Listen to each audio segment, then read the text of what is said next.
I recently had an experience at the store where I was looking for something that I normally don't shop for. And so, of course, I did the smart thing. I stopped and asked someone where I could find it. And I had one person that was like, "Oh, I think it's over there. It's either on aisle 5 or 6.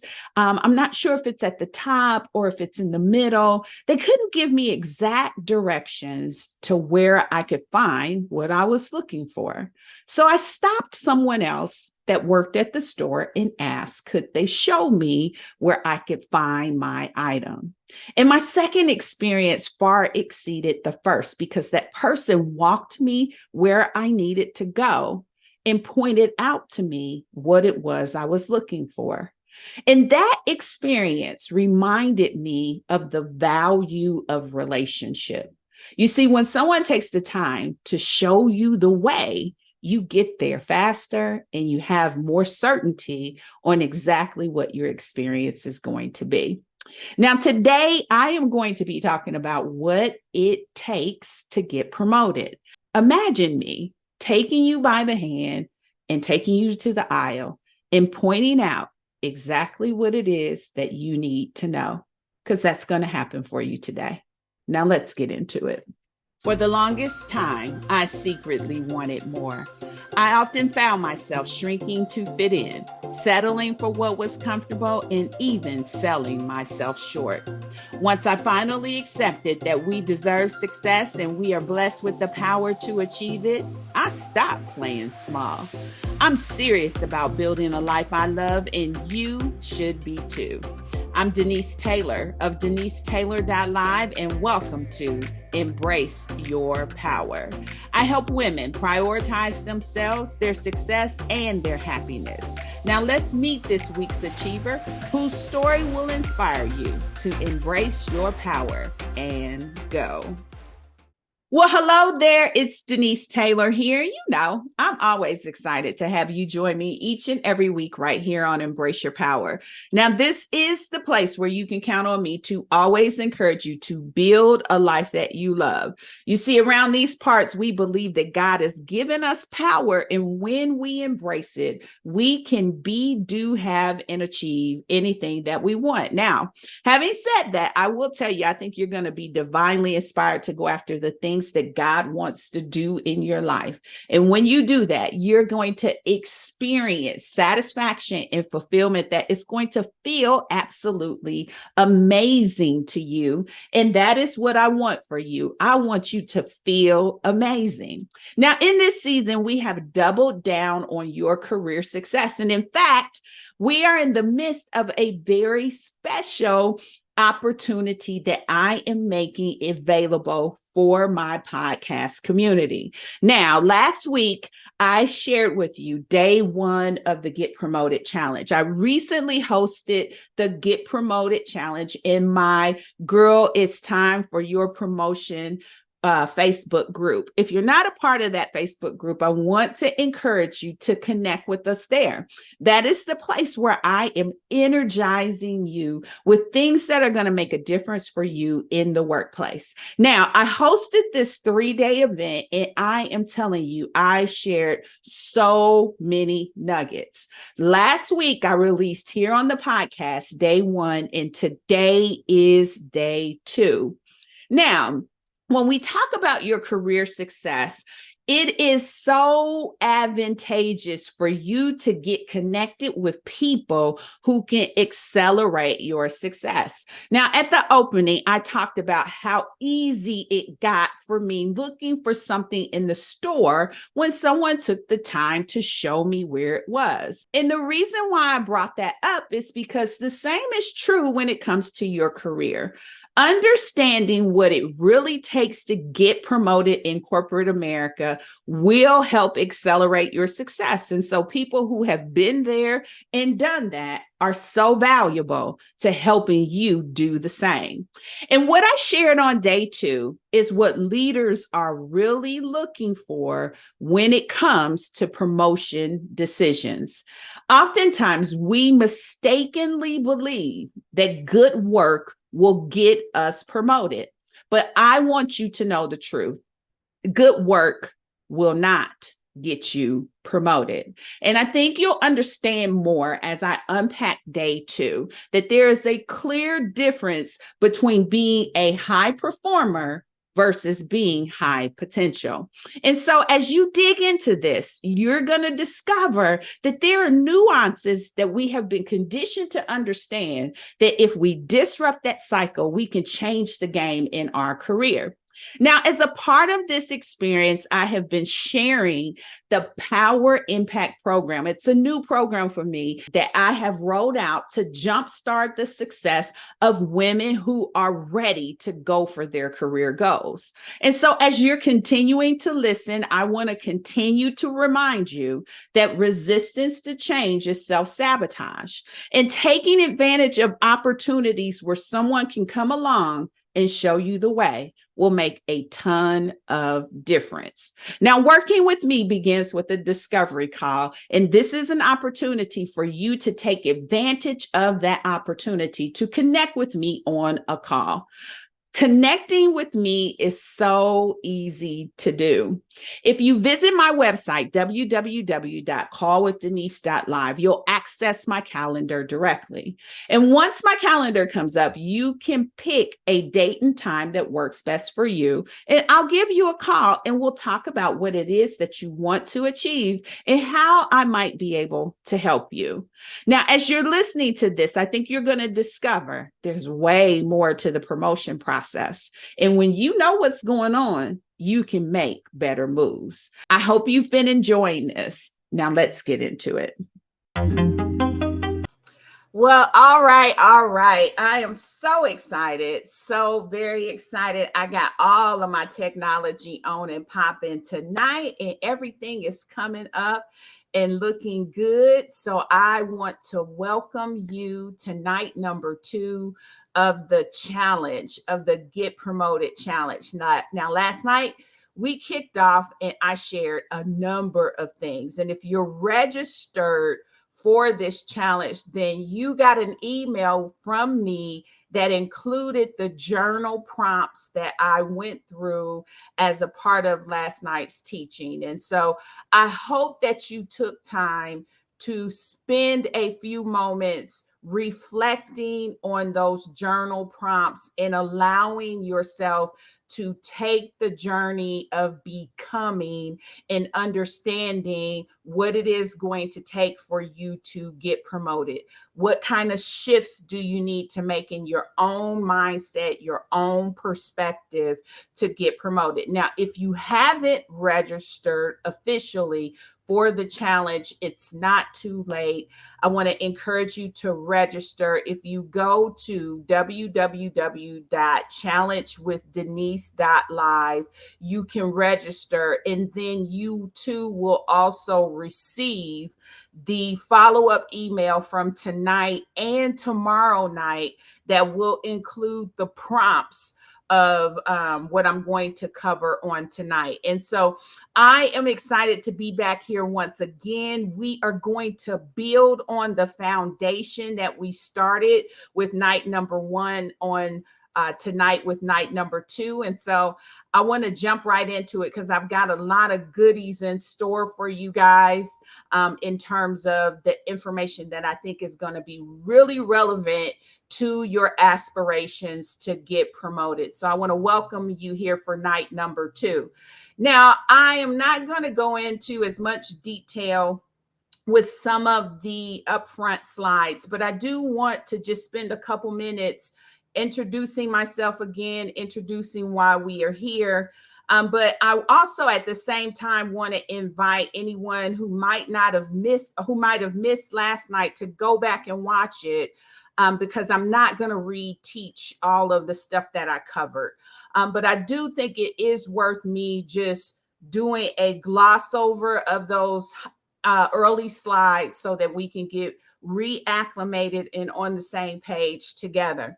Now, before we jump in, I do just want to say this. I want to admonish you to be committed to this process. I want to admonish you to give this your undivided attention.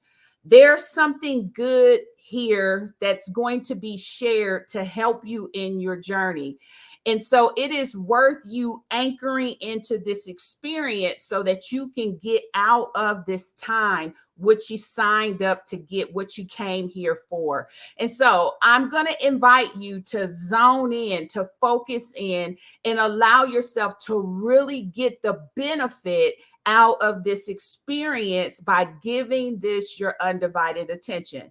Now, I am fully aware that we all have multiple devices. You're probably watching on a device that will give you notification, but I want to challenge you to prioritize yourself in this instance and turn off your devices so that you can get locked in. So turn off your notifications. It won't be for all night. It'll just be for a little while as we spend time together. Again, that's with the intention of you getting everything out of this experience that you came here to get.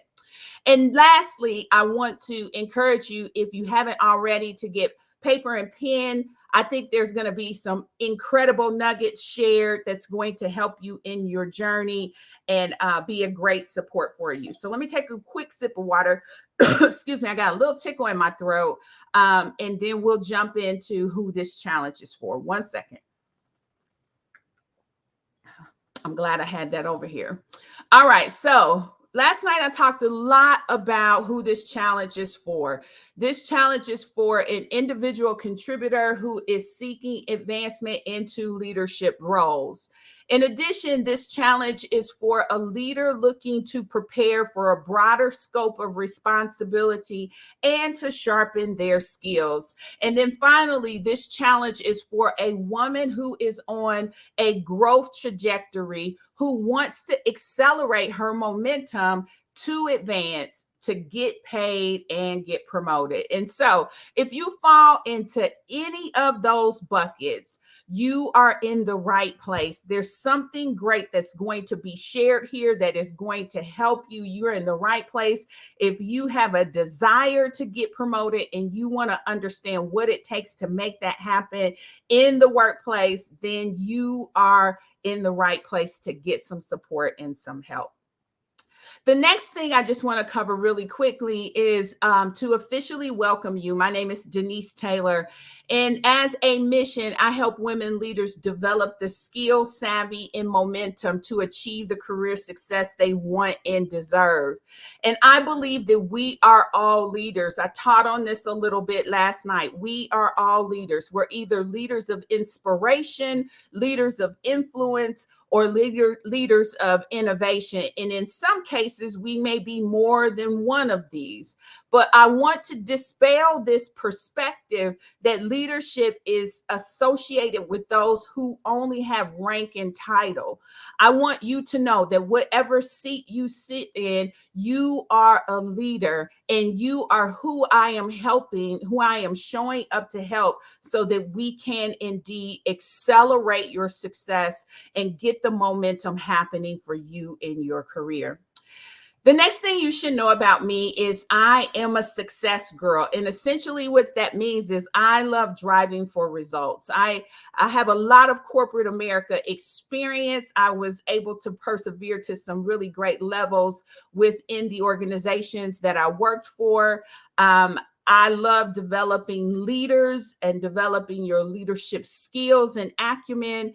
And I also know what it means to be successful on the inside too, taking that personal journey so that you can really embody the success that you want to experience so that it feels like fulfillment and satisfaction within. And so because of that, because of my commitment to the companies, the positions, the responsibilities, the projects, the innovations, the teams, all of those things that I've had a hand in leading, when I reached out to ask for 3 words that describe me, what came up most often was confident, credible, and mentor. And I could not agree with them anymore. When those came up, it resonated with me because that is who I decided I wanted to show up and be, and I became her. And now I'm on a mission to help women achieve the success that they want in their career as well. And so that's a little bit of a highlight about me. I don't want to spend a tremendous amount of time. Again, I spent more time on that last night. So I invite you to go and check out that replay in get yourself up to speed that way. But as I was really thinking about where I wanted to start tonight, I thought about just reconnecting with where we left off. I'm going to build on it, so I'm not reteaching what I taught. But I do think the point where I ended is where I want to begin. And where I ended last night was really challenging you that if you get indication that you need to make some changes, that there's some adjustments, some pivots, some shifts that you need to make so that you can get the success that you want and deserve, and you refuse, you resist, you buck against it, when you refuse to make the pivots, shifts, and changes that are necessary for your success, you are ultimately self-sabotaging.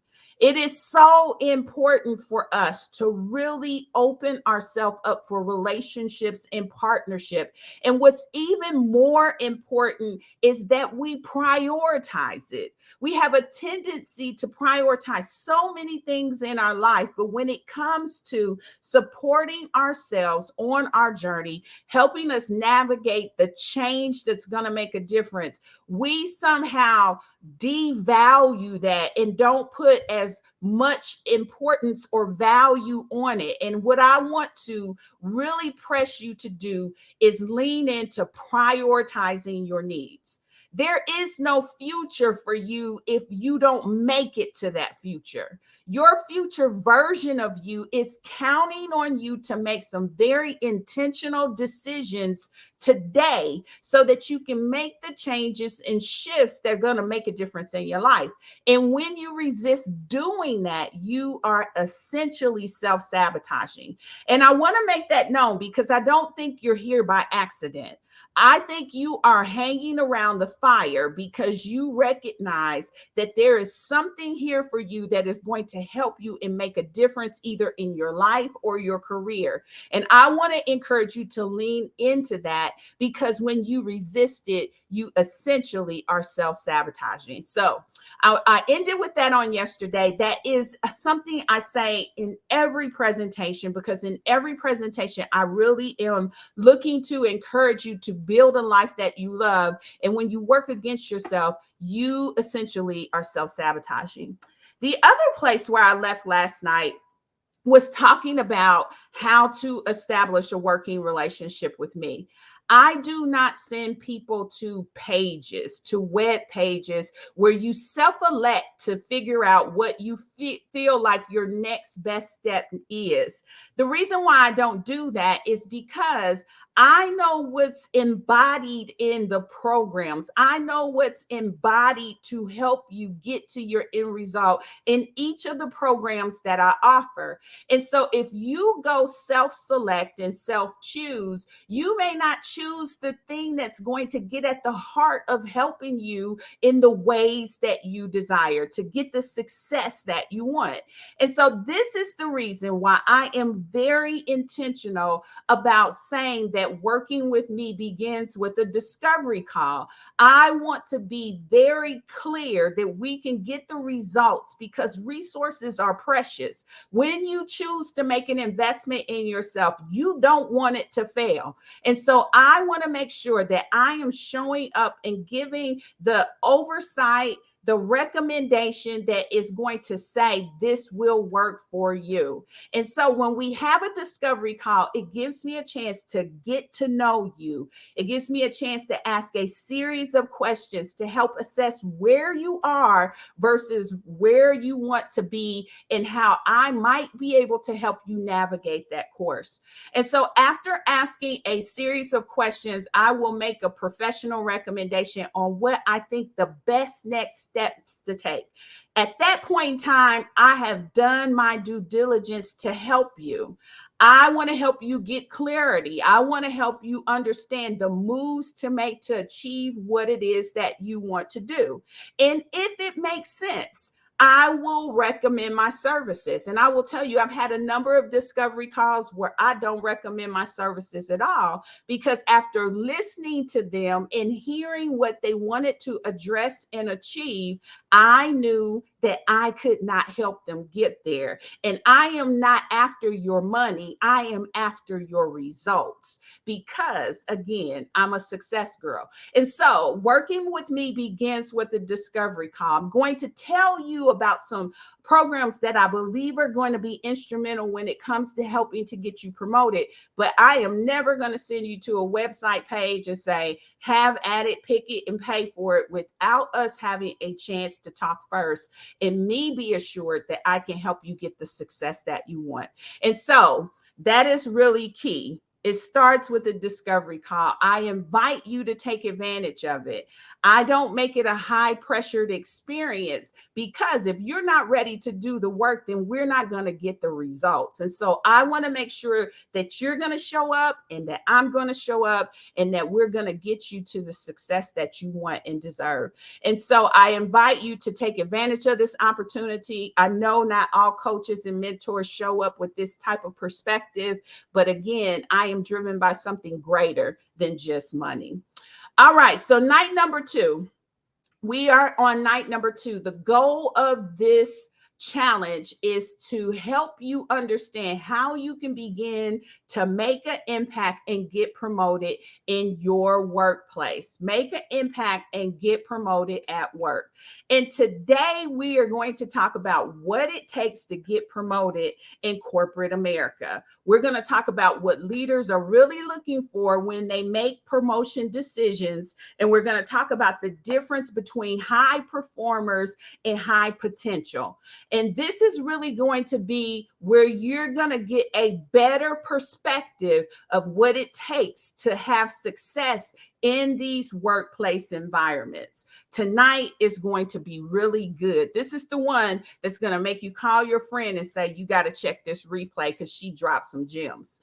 All right. So before we get into that, I'm not going to unpack this slide. I taught it last night, but I do want to reorient us to what the definition of a promotion is and what's involved with it. A promotion is about advancement. It's about a change in title, rank, or responsibility. And it often comes with additional benefits and compensation. You can have promotion in the form of a vertical promotion, which means there's a reporting structure and rank to it. You can have promotion in the form of a lateral move. And those are often good moves to make, especially if they're going to get you into a seat with leadership that's going to buy in, support you, and get you moving in other ways in your career. And then finally, the last promotion type that I'll highlight is increased responsibility. The best example I can have for that is when I went from managing projects for a business area to managing projects for the entire enterprise. The scope of that broadened out, and it gave me the opportunity to get promoted in that way when I became a solutionist around enterprise solutions. Now, the other thing that's important about a promotion is it often comes with benefits and perks. And this is where the show me the money context comes in. Now, last night I did some teaching around money. We know that promotion is lucrative. On average, most people are getting 20% increases on their base salary. So that doesn't even take into consideration bonuses and incentives that may show up in other ways. Some people are reporting greater than 30%. Most people report at least 10%. The average manager salary is $62,000. And so when you start talking about a 20% increase on $62,000, you're talking about $1,000 a month. And I will tell you that will feel good to any household to get an extra $1,000 a month. So we know compensation is a big part of promotion. But in addition to some of the compensation structures, there's a career advancement that comes along with it. There's other perks like access to greater benefits and other options in terms of compensation performance, whether it's related to stock options.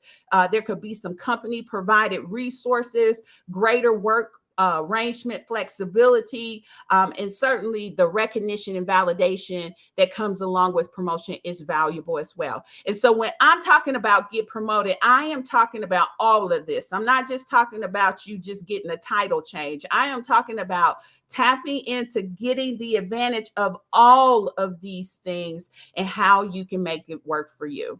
So that's all of the recap I have from our prior night. And so I'm going to jump into some new material because I think it's really important for us to accelerate so that we can continue to build upon what we've started before. Now, one of the things I always love to say is that there's a power dance in corporate America. And one of the things about a power dance is it takes more than just good work to be impressive. You got to make sure you know the moves. And the best example I can talk about when it comes to a power dance is the fact that we love a good line dance. We love a good line dance. We love the new line dances. You done spend time on TikTok trying to figure out how to do the TikTok dances that they're doing. We love a good line dance. You go to a family reunion, you go to a wedding, you go to a picnic, there is going to be a line dance. Now, many of the people who are learning line dances, when they first learn them, they get a little stuck. And the reason why they get stuck is because it's new. It's a new dance. And so you can stand on the sidelines and you can try to study and figure out the dance on your own, or you can jump out there and try to move. And so we've all been at a party where somebody jumped out there and they just tried to catch on. But what generally happens when you jump out there and just try to catch on is you start bumping into people. You start bumping. You don't know if you're going left, right, if you're supposed to go front, back. You don't know what's going on, and you start bumping into people. The best way to learn a line dance is to get next to somebody who knows the moves. The best way to learn a line dance is to get next to somebody who is willing to shout the moves out, to tell you to go to the right, or tell you to go to the left, or tell you to go forward, or tell you to go backwards.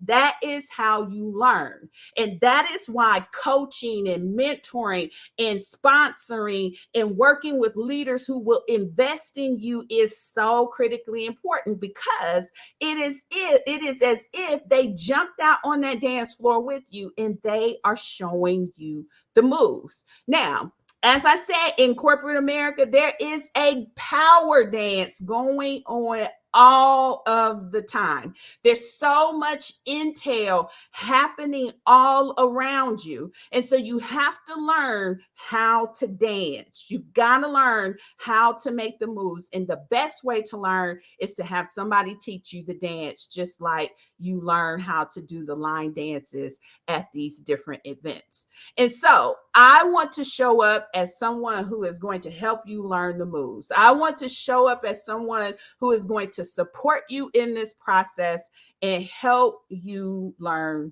the moves. Now, I want to check real quick and see if you guys are with me, if everybody is with me. If you could do me a favor and just drop a 1 in the chat, and that will let me know that I am coming through loud and clear before I go any further, because I just want to make sure we're on the same page and everyone who is tuning in live is with me. Now, I know there's a little bit of a delay, but okay, I see things coming through, and that's letting me know that you guys are with me. I'm excited about that. I'm excited that you're here. I'm excited that you're plugged in. I am excited that you're eager to learn. Let's keep going. Now, last night, Tracy asked a really good question. Excellent question. In fact, she asked a really good question. It's as if she teed me up for tonight. It's as if she said, Denise, I want to help you get ready with your presentation that you have planned for tonight. And so I'm going to play back. I did respond in the Facebook group to this question, but I'm going to play back because as I teach tonight, you're going to see that she set me up for success. So her question was, what do you do when you've asked your manager for feedback and all they say is you're doing a great job, but a promotion does not come from that? And that's an excellent question. It's excellent because there are a lot of managers who unfortunately do not know how to give actionable feedback. They do not know how to give insightful feedback. And so last night when Tracy asked the question, I told her that you have to gear yourself up to ask clarifying questions so you can pull more intel out of them. And that's really what this whole Power Impact program is designed to help you do. It's designed to help you know how to pull in the data that you need to know so that you can begin to leverage it to your advantage. Now, receiving general feedback like this happens all the time. And the unfortunate thing is this does not help you much when you're trying to understand what it is that you need to do to get promoted. And so one of the things that I shared when I responded in the Facebook group is that the unfortunate thing is when we hear feedback like this, you're doing a great job. The way we interpret that is that great means that you're doing better than just meeting expectations, right? When someone says you're doing a great job, you take that as I must be killing it, right? Like I must be bringing the heat. I must be doing my thing. When in reality, it is very likely that they are telling you you are meeting expectations. And let me just frame it up this way. When they hired you because you were a great candidate.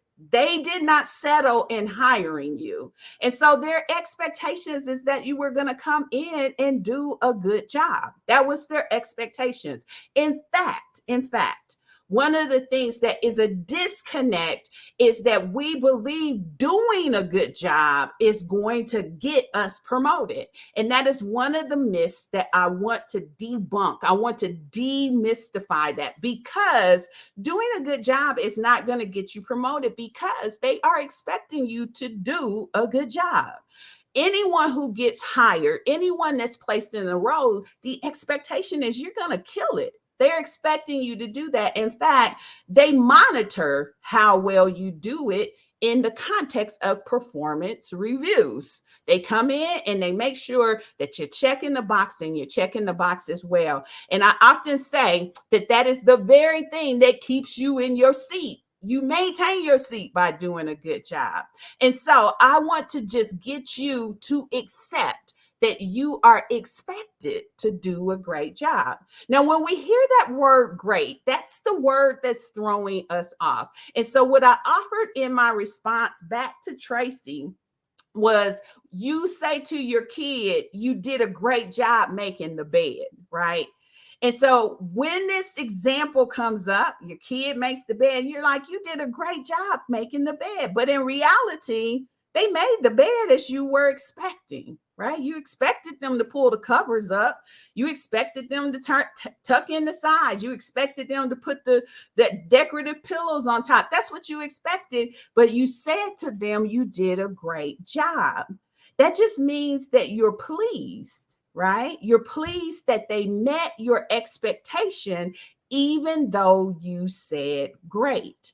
And so, as a part of this program that I'm offering, I help you to begin to understand how to tease out what's important. But I'm going to reveal a little bit of how you can start that on your own today. What I want you to know is doing good work will not get you promoted. And I know that that's a hard pill to swallow, because we've been conditioned. We have been conditioned ever since we hit the grade school that if I do what they expect, they're going to move me to the next level. You went from kindergarten because you did what the kindergarten teacher said. So you got promoted to the first grade. You went to first grade and you did what the first grade teacher said. So you got promoted to the second grade. And so all the way through college, as long as you did what was expected, you got promoted. And here's the reality. There are people who got D's who got promoted like the people who got A's. And so when someone says you're doing a good job or you're doing a great job, you're meeting the expectations, but you don't necessarily shine a light on what makes a difference to them, because the truth is the person who got the D got promoted to the next grade too. So meeting expectations or doing good work is not the thing that's going to make a difference when it comes to your promotion. And I know that's hard to accept because, like I said, we've been conditioned for a whole lot of years. It's if I do what they say, I'm going to get the reward of going to the next level. But as promotions start to be done selectively, that's not good enough anymore. And so hopefully that was insightful to you. Hopefully that perspective rings true, because you got to figure out what it really takes to get promoted. And I'm going to share a little bit of that today. Now, what I want you to know is that when it comes to doing your job, the job that you were hired to do. Some of you may be skilled in the technology space. Some of you may be skilled in the marketing space. Some of you may be skilled in the HR space. Your skills could span so many different contexts. I'm not talking contextually the work that you're doing. I am talking about how you do the work and what skills they see when you do what you do, right? And so I don't want to cross hairs and hear from you saying, well, I wrote the best program, or I wrote the best message, or my marketing campaign did XYZ. That's what you're expected to do. That's what they hired you to do. When you go back to expectations of what you're expected to perform in the role and do, that's what they hired you to do. And so when we start talking about what it takes to get promoted, it isn't the work. You were expected to do the work. So what else measures into you shining a light on your promotable skills? So here's the key thing that you need to know is how you're evaluated through a corporate lens, how you are evaluated. So what typically happens in our role when we start doing what we do is we lean into skill sets, right? We lean into these skill sets that really shine a light on us being a high performer, where we are performing well, we're knocking it out of the park well, we are a high performer. It is evident you're goal oriented. You set clear goals. You're results driven. You take a proactive approach to planning. You're showing your ability to problem solve. You're self-motivated in many ways so they can see that shine through in your work. Your work is done on time. Heck, sometimes your work is done early. You are goal oriented and you drive yourself that way. That is an excellent characteristic of a high performer. Another great characteristic of a high performer is that you are a consistent contributor. When it comes up to being dependable, you are dependable. You're reliable. You're regularly there. You're engaging. You are sustaining your effort. It doesn't weaken. You show up. You're consistent. You are indeed a high performer. And they love it. I love it. In fact, I will tell you that even though good work won't get you promoted, it is table stakes, right?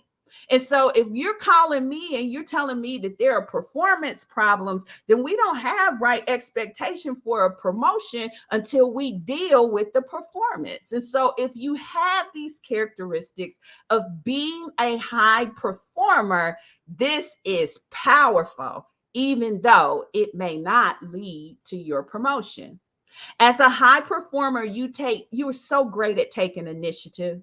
You are so consistently skilled at taking initiative. You're proactive, you're motivated, you're independent in action. Everybody can assume that it's going to get done when it comes to you. You are great at initiative. In fact, you're even great at collaborating with others. You're willing to bring people in, you're willing to listen. These are the marks of a higher performer. You are driven, and they can see it and they love it, because who doesn't love somebody who is going to give them an A when there could be a chance that they had people who was going to give them a D? So they want a high performer. But the reality is this, that all of these attributes, though they are great to make known. Now, hear me loud and clear. I don't want you to go to work tomorrow and be like, I ain't goal oriented anymore, or I'm not a consistent contributor anymore. You want to show up with these skills. You want to show up and perform in this way. But the reality is that simply means you are a great individual contributor.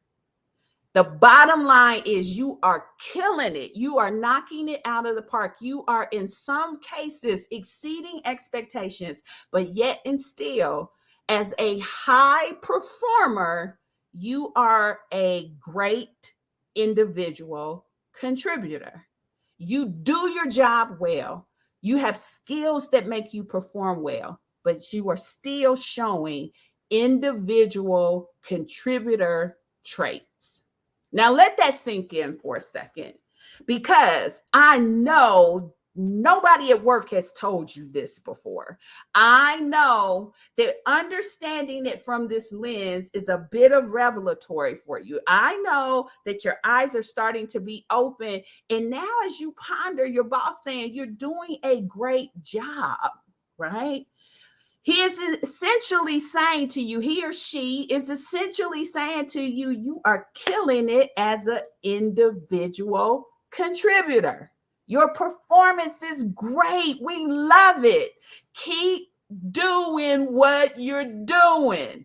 Keep that seat warm, because I need good people. And I'll tell you, when I led teams, when I led big teams, I love high performers.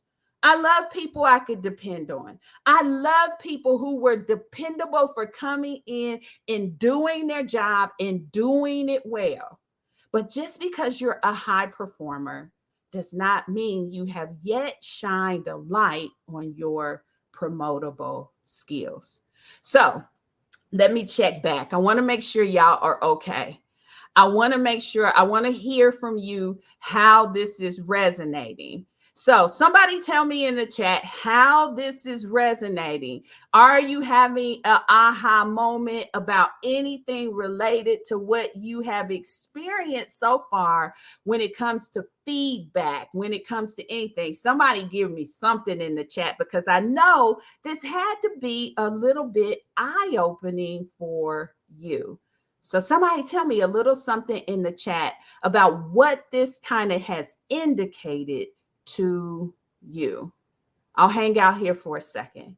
If you just say I'm digesting it, I'm just trying to follow along, I'm good with that too, because I know this is some new information if no one has shown or said this to you before. Awesome, awesome, awesome, awesome, awesome.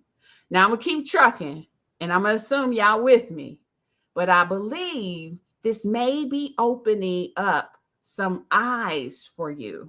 This may be opening up some perspective. Okay, I see digesting. That's what I wanted to see. That's what I wanted to see. I want to make sure you coming along with me, that you're digesting. Now, the good thing is I'm not going to leave you there, right? I'm not going to leave you at just being a high performer, because my ultimate goal is I want to help you get promoted. I want to help you understand what it really takes to get promoted when it comes to being in corporate America. And I say it all the time, that you've got to learn how to shine a light on your promotable skills.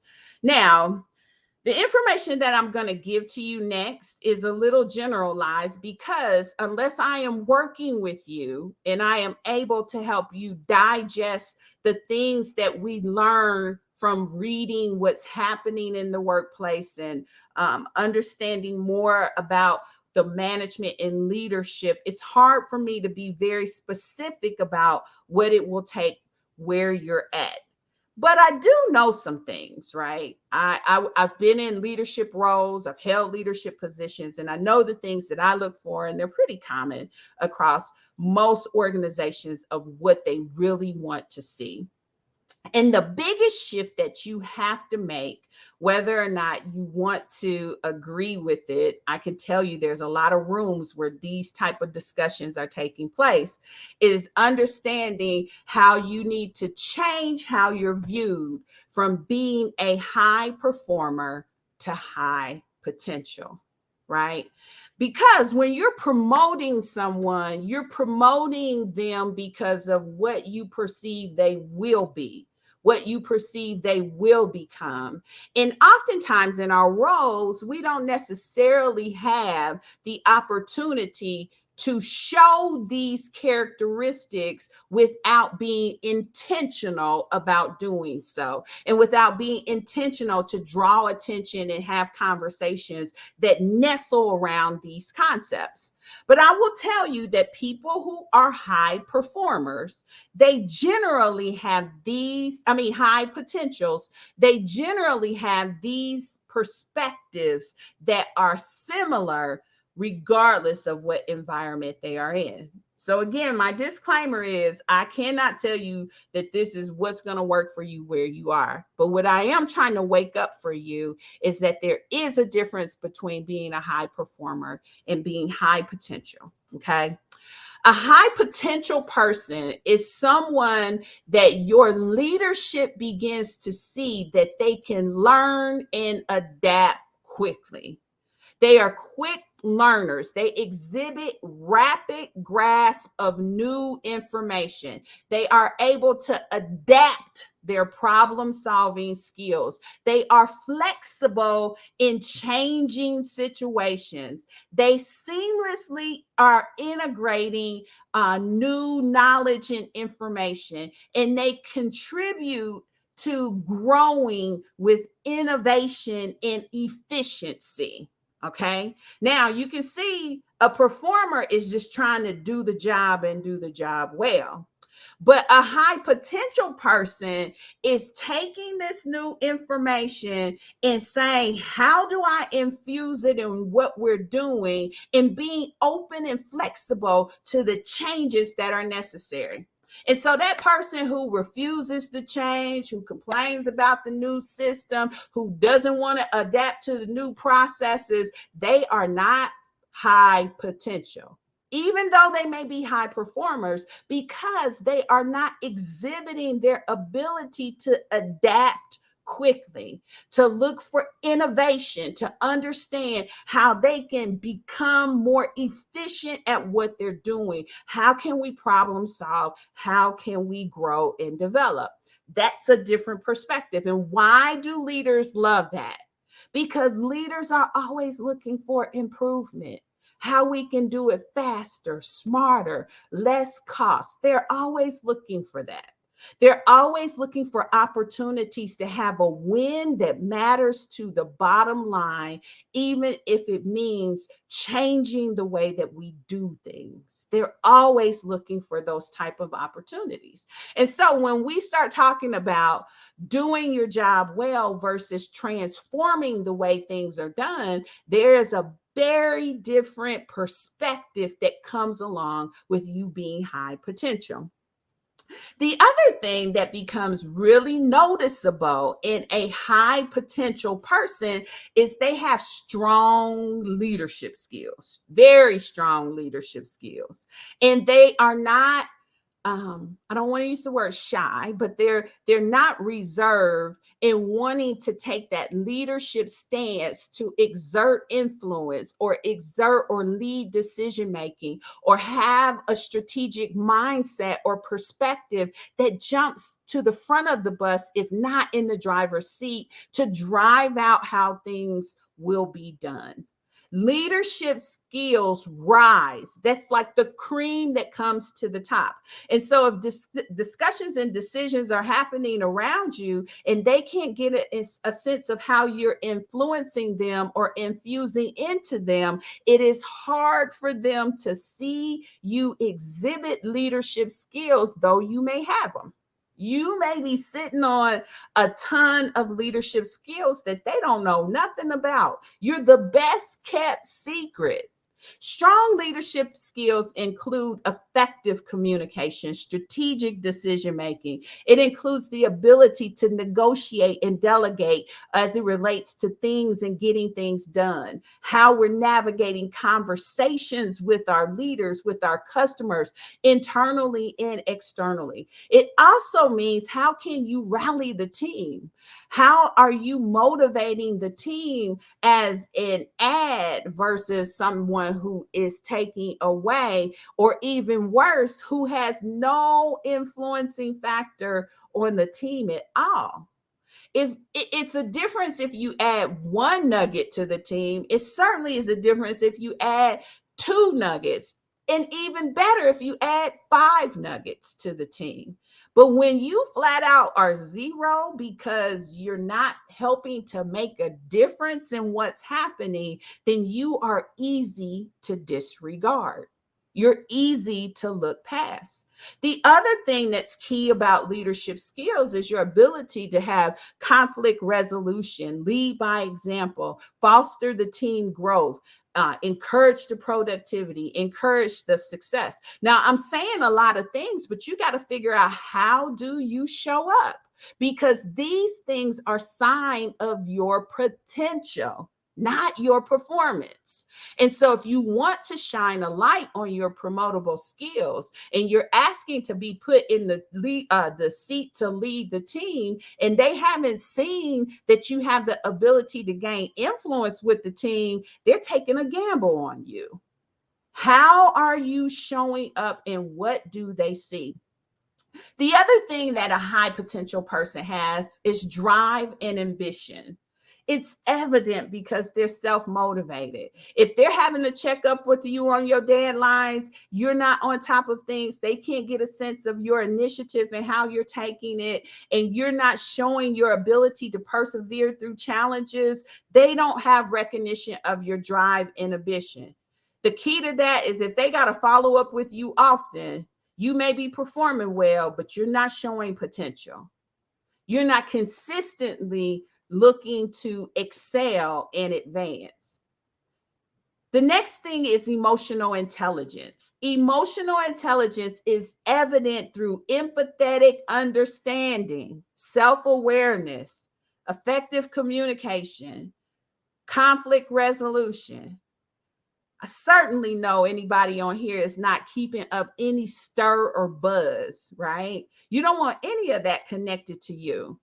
You want them to be talking about how you're dependable and how you get things done and how you're able to rally the team and how you can go secure buy-in and how the customers love you, right? That's the message you want. You want them to make sure that your empathy is felt, that your relationships are positive, that your teamwork is good. And if you're talking about how you don't like somebody, that's already off on the wrong foot, right? And so you have to manage that perception of you. And I understand that there are aspects that can erode or work against these perspectives, but you got to exhibit your promotable skills and shine a light on them. And then finally, is innovation and creativity. Is you got to be able to manifest that, some great ideas. You got to be able to have some thinking outside of the box. You got to be able to come up with ways that you can solve the problems that you're facing. You've got to be able to contribute some original perspectives to what's going on. And so now, as we talk about performance over potential, you can see that what they're looking for is that edge. They're looking for you to be able to exhibit how you stand out from the pack of just being able to do the job well. And so when they're saying to you, you're doing a great job, that's not what you want to hear. You want to hear them say, I see a lot of potential in you, right? You want that message because that means that you have illuminated your promotable skills and they are taking notice. Now, These qualities show your leadership potential and your readiness for promotion. And so when I'm talking about you can't get promoted just because you do good work, now you got some background. You have some context on what it really takes. Now, I threw a lot at the wall here. And I will tell you, some of this is relevant for your environment and some is not, right? I don't know the details of where you work. That's where working with me helps to put together a more specific plan for you and what's happening in the workplace for you. But what I do know is that you have to develop and show the high potential qualities. You have to develop and show these. If they're not seeing the high potential qualities in you, they are going to love you in the seat where you're at. You should be making such great impact where you are that it gets the attention of not just your boss, but your boss's boss. They should be understanding how you are impacting and influencing that organization by what you do. And the best way, the absolute best way, is to develop qualities that show your readiness for promotion. The best way to do that is to make an impact. And that will require you to get a better sense of what is valued in the organization that you work in and shine a light on your ability to deliver that valued characteristic. Okay. That's what it's going to take. And the Power Impact Program, it sets you up for success because it sets you up to understand how to gather that intelligence and put it to work for you. Now, as I said last night, a challenge is impactful because you have to take time and go digest what I'm sharing. You've got to take time to go back and allow it to permeate and resonate, and you can ruminate a little bit with it too. And so I have a few journal prompts that I offer to you. And again, if you registered for the challenge, you'll get an email shortly with this information. But here's the journal prompts that I really want you to consider based on what I've shared today. The first one is, are there skills, talents, or accomplishments that I believe are not getting the recognition they deserve within my current role? Are you sitting on something that they need to know about? And if you are, list them out, understand what they are, and start to determine how you can shine a light on them. The second is, have I actively sought feedback to better understand how my contributions are perceived? This is clarifying questions, going deeper than just the high level, but asking clarifying questions. I think it's great that you think it's great, but let's go deeper than that. Ask some clarifying questions, especially as it relates to what they view you doing well and what the expectation is, because they may give you so many superlatives, but then when they tell you what the expectations are, you'll find that they match up and you're not really exceeding them in ways that show your potential. And then the next one is, are there areas where I feel my potential is not being fully utilized? And how might seeking guidance or mentorship help me showcase my abilities more effectively? Those are the three questions you should ask yourself, especially if you want to take action now and start to see some things change for you in the coming months.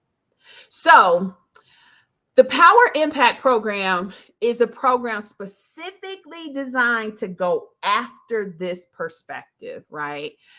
It really involves harnessing the skills, not your job skills, but harnessing the skills so that you can get some intel and then use that to your advantage.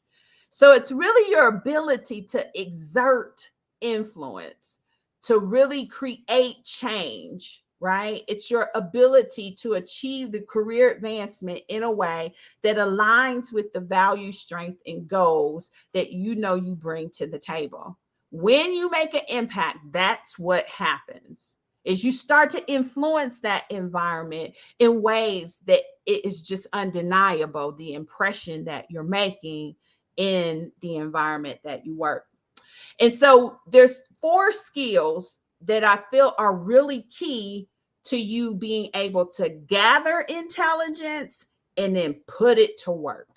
And those 4 skills is understanding what it takes to get promoted. How do you begin to tease that out within your organization? Understanding how to read the room. Reading the room is being able to understand the nonverbals that are being said all around you, the relationships that are forged, and how to interpret them, and then how to leverage them as an advantage for you. Learning to advocate for yourself. That's critically important. And then learning how to make allies in high places, especially once you understand what's valued in your organization. Those are the things that I go after with the Power Impact program. And I'll have to tell you, this is probably one of the favorite programs that I've curated because I know it will be impactful in helping to jumpstart someone to get the momentum behind getting promoted, especially if all things indicate that they are doing a really good job in their role and they do just need to understand how to shine a light on their promotable skills and start to make an impact in the organization. But I won't know that unless we have a discovery call. I can't tell you if this program will help you without having that call.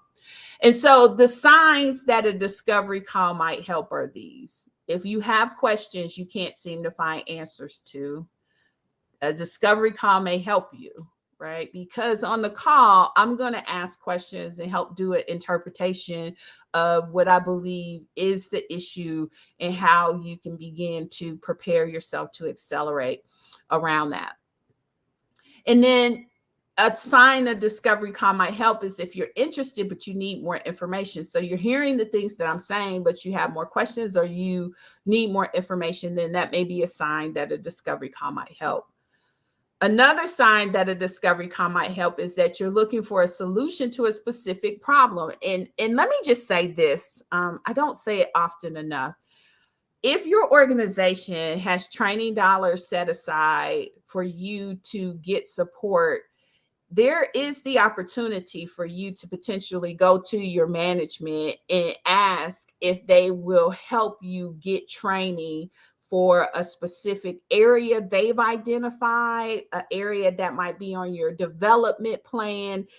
It just depends on how your organization is formatted, but all organizations typically have training dollars that are available. And depending on your relationship with your leadership, this could be a very worthy and qualifying program for you to participate in to help you develop an area that might either be an area that has been brought up that you need to finesse, or if you had it on your professional development plan for the year and you need training around that, there may be dollars that you can secure from your company to pay for my services as well. And then another sign that a discovery call might help is you want to explore your opportunities, or you want to explore your options and understand how to potentially address an issue or a problem that may be coming up for you. And then finally, it's also a good way to gauge what working with me would be like, right? The level of service that I would provide for you. So if any of those resonate, I want to encourage you again to go ahead and book some time on my calendar and we can talk about where you're at and where you want to be. Let me just leave with this. And if you have questions, you can go ahead and start dropping them in the chat because I'm going to circle around to that. But let me leave you with this nugget. Oftentimes, especially in a lot of our community, in a lot of how we were raised to figure it out on our own. We were raised to pursue and go after things on our own independently. And so we have created this whole notion that getting help somehow makes us weak. But what I want you to know is that getting help does not make you weak. It makes you wise. Weak is doing nothing when you feel the urge to do something. That is a sign of weakness. So if you're feeling the urge to take some sort of action and you refuse to, you have given in to weakness instead of really stretched yourself to be wise. And so I want to make sure that you recognize that, because sometimes we can really set ourselves up foolishly and think I could figure it out on my own. And we learned last night that's the biggest lie. That's the biggest lie we tell ourselves, is that we'll figure it out on our own. And tonight, I just want to tell you what I believe the biggest mistake is. So last night, I talked about the biggest lie is that we believe we'll figure it out on our own. And tonight, I want to share with you what I believe is the biggest mistake. The biggest mistake that we make is underestimating our value. What you bring to the workplace is extremely valuable. And when you secure the success that is available to you, it will supersede anything that I would charge you many times over, because it's going to compound for you. And so I want to make sure that when you're making decisions about your future, when you're making decisions about moves you need to make, when you're making decisions about steps you want to take, that you do it with the future in mind. And you also do it with proper context of your value. You cannot afford to sit and do nothing when it comes to accelerating your success. And so I want to make sure that you don't make the biggest mistake and that you don't underestimate your value. And again, I'll leave you where I started. Resistance to change is certainly self-sabotage. You will self-sabotage if you refuse to make changes when everything within you says a change is necessary. All right, so let me ask, what questions do you have? I'm going to check the chat to see if there's any questions. I really, really, really appreciate you guys joining me tonight. Those of you who joined me on the webinar platform directly, or those of you who have been with me on the broadcast into the Facebook group, both are fine. You guys saw the exact same thing.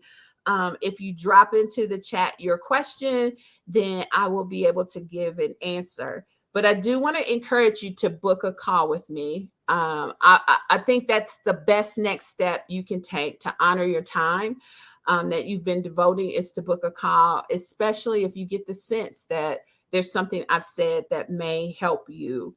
And you can access my calendar directly at www.call, with WITH Denise, DENISE, callwithdenise.live. That will bring up my calendar.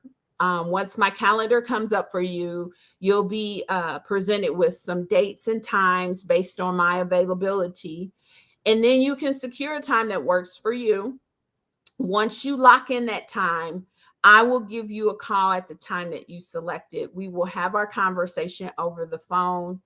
I will take the time to understand what's going on, and I will also take the time to make a recommendation of what I think will be helpful for you. So I'm going to leave that up on the screen, and I am going to check out the Facebook chat. And I mean, not the Facebook chat, but the chat, to see if there is any. So insightful indeed. I'm glad to hear that. I'm glad that you are absolutely getting something. It says, wow, this is good. I will need to evaluate where I stand with my promotable skills, my potential. How do I start that evaluation? And do you suggest another approach to that? So the best approach I can tell you is to start having some rich conversations around what's happening in the workplace. But before I would talk to anybody, if you were my client, I would ask you a series of questions. I would want to know what's important to your manager. And you should know that. If you're saying, I don't know, then that's a problem. Like that's one of the reasons why we work on the skills of understanding what it takes to get promoted, and we work on the skills of reading the room, because you should know what's important to your manager. If your manager values accuracy, then you should know that. If your manager and values camaraderie, then you should know that. If your manager values, the fact that you are an independent worker and they can count on you, you should know that. If your manager values going over ideas together, and talking things through, like, you should know that. You should know your manager like the back of your hand. You should know what they value and what's important to them. And I am going to go back to something I said last night, and I'll say it again because with this context, I think you will understand it better. When a person likes the color yellow, every time they see it, it catches their attention. They can see a yellow car, they can see a yellow a shirt, they can see a yellow mug, they can see a yellow hat. When they love yellow, it catches their attention. So now back to, what does your manager like? Because if he likes camaraderie, then that's what you need to make sure he sees in you. If he likes accuracy, then you need to make sure your stuff is on point and accurate, and have conversations where he gets due to the fact that it is accurate. If he likes to mull over ideas with you, you need to make sure that you're willing to have those conversations. And so, when you're trying to understand what's promotable, it is environment dependent. You've got to understand how to collect that intel. And that's one of the things that I do help clients do, because part of when I meet with my clients, I'm asking questions about what's happening in the workplace. I'm asking about the meeting dynamics that are taking place so that I can give you guidance on, here's what you need to do. I'll give you an example. This is a perfect example. I had a client who booked a discovery call with me. I met with her on Sunday, right? I met with her on Sunday. And on Sunday, she literally articulated to me, I feel like my job's in jeopardy. I feel like all of these things that she was sensing that was going on. And as I continued to ask questions about what was taking place, one of the things that I found is she was not getting in alignment with her leadership, right? And so what I suggested is, on Tuesday, I want you to set up a one-on-one call, and I want you to go through these certain things. And I mean, literally, we're trading emails. Like, she's telling me what he's sending, I'm telling her what to send back. When I work with my clients, I work that specific because I want to intentionally help you get the results you want. So on Tuesday, she sets up the meeting with her leadership, and they work through something, right? She and I were scheduled to meet again on Thursday. When she met with the leader, she had prepared some documentation. She walked through the documentation with him. He called in somebody else to the phone call that she felt like she could not get alignment with. He brought that person onto the call with them. They all got aligned around this particular document that was going to be used to send out to their customers to highlight what performance had been. They send it out to the customer, they send it out to the regional manager, and it just becomes this thing that everyone is so excited about. They're excited about what was produced in that 1 hour session that I told her to schedule to get in alignment. By the time Thursday rolled around, that email that started in that meeting that I encouraged her to have to get in alignment around the work that was being done had been forwarded to everyone within their sales organization with notes that said, this should become the standard by which we begin to create our documents going forward, right? Now, Sunday, I'm getting fired. I make the recommendation on, here's what you need to do, and here's the support that you need to ask for. By the time we got on the call on Thursday, it had reached the president of sales within her organization, with him also saying, this should be the standard for how we do things. That is what happens when you bring experience to the table to work and help you. When you're trying to figure it out on your own, you are spiraling because you are only accessing what's available to you from your experience. But having been a leader in an organization before, I knew exactly what guidance to give her so that she could secure and get the support that was necessary to make such a radical difference within just a matter of days.